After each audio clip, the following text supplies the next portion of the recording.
হাজী শরিয়তুল্লাহর বংশের একজন সন্তান হিসাবে, বাংলাদেশের একজন সংসদ সদস্য হিসাবে বলছি, আমরা আগামীতে এই 5 মের গণহত্যার বিচার গোটা দেশের সামনে দেখতে চাই এবং সেটা রায় করতে হবে।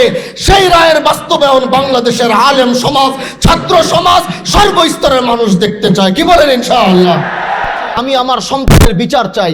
বাবা দাঁড়িয়ে বলেছে আমি আমার সন্তানের বিচার চাই, ভাই দাঁড়িয়ে বলেছে আমি আমার ভাইয়ের বিচার চাই, বোন দাঁড়িয়ে বলেছে আমি আমার ভাইয়ের বিচার চাই, কিন্তু শাপলার গণহত্যার কোনো বাবা মা সন্তানের বিচার চেতে পারে নাই। সেই ছিল 5 মে।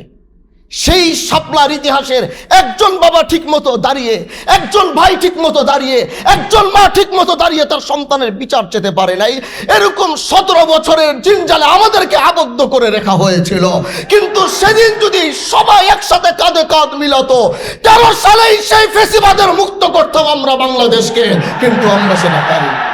এজন্য প্রিয় ভাইরা আমার, প্রিয় ভাইরা আমার, প্রিয় ভাইরা আমার, এই শাপলা আমরা ধারণ করি। শাপলার রাতে আমরা রক্ত দিয়ে প্রমাণ করেছি বাংলাদেশের জন্য আলেমরা রক্ত দিতে পারে। আমরা এই শাপলাকে সারা জীবন ধারণ করে রাখবো বাংলাদেশের স্বার্থে, দেশের স্বার্থে, ইসলামের স্বার্থে। যখনই প্রয়োজন হবে এই শাপলা তখনই দাঁড়িয়ে ইসলামের পক্ষে আওয়াজ তুলবে।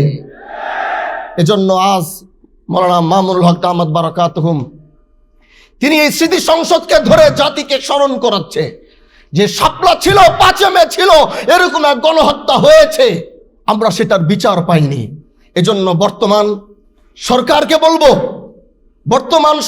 বলবো পিছনের অনেক ইতিহাস রয়ে গিয়েছে, এগুলোর পিছনে আপনারা একটু নজর দিবেন। একদিকে শাপলা রয়েছে, 5 মে রয়েছে, আরেকদিকে সেই আর্মি বিডিআরের সেই হত্যাকাণ্ড রয়েছে। এগুলোর বিচার বাংলাদেশের মানুষ দেখতে চায়।